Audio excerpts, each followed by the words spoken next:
Shalom Alecha.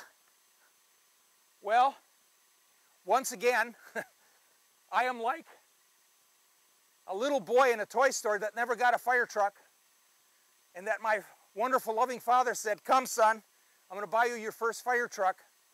And he brings me into a toy store, and there's all sorts of fire trucks to pick from. That's how I feel today again. What have we done for you on these videos? We have taken you to Tel Serah, the possible place of Ziklag, and many other places where the Bible event happened. And what you're looking at is something significant. Not that a Bible event happened here, but the person in the Bible that we know about. What you're looking at is a theater, a small theater, perhaps 7, maybe 8 rows up, maybe even a little higher. I'm looking at a back wall back here, and it could very well be that there were more seats. It gives you the idea. There's even a bigger back wall, which means maybe this was even higher than that. I have not read in detail the archaeological report of this, but this theater is in the ancient city of Tiberias. Tiberias, obviously named for Emperor Tiberias, and this is built by one of Herod's sons. Herod, the baby killer, Herod of the Christmas story, has a number of sons. 2 of them are Herod Archelaus, who gets rule of Judea, then Herod Antipas, and then Philip. Not Herod Philip, that's another one of his sons. And Herod Antipas gets control of the Galilee and other areas on the other side. And he first built his capital not far from here in Tiberias. And then he comes here when Jesus is about, I don't know, he starts building this in about 27 AD, I believe. No, it's about 16, 17 AD, roughly in there. Jesus is 20, 22, 23 years old at that time, living in Nazareth, and his ministry has not really been started yet. Now, Herod Antipas is of the Bible story, and this is his theater. He built this. We know this for sure because he built this entire city. So you're looking at his theater. What's interesting, and I won't go to this now, what's Herod saying? Here he is building this as his capital. This has been given to him by Rome. He names the city to Tiberias, his benefactor, to Rome, his benefactor, who set him up as one of the rulers here in Israel.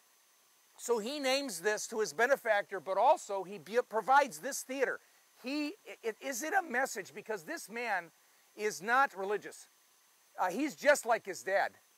And he has that aspect, when you actually study the Herods, and especially Herod Antipas as well, he has a worldview that's, call it Hellenistic if you want, but it's all about me. I'm number one. And Herod is basically saying, I'm providing this for you. I'm honoring Rome. I'm honoring Tiberias, who was the Caesar in Jesus' day, when Jesus was a man in his ministry. And what's interesting is, I find this fascinating. His theater is facing north. And what I'd like to do is the camera to pan in the opposite direction so that you can see the Sea of Galilee. And Robin will do that while I continue talking.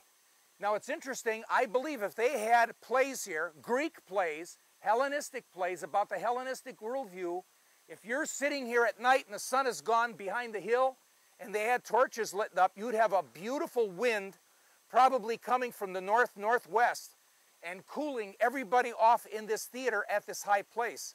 So you can see this beautiful, marvelous view. What is the message? To me, the message, what Herod is saying is Herod provides this. Herod is blessing the Jewish people with this wonderful view, with this wonderful theater, with this wonderful pleasure. So it's a statement. And I think there's another piece of this which convinces me of the fact we are not far, because just on the other side of this city would be the Via Maris.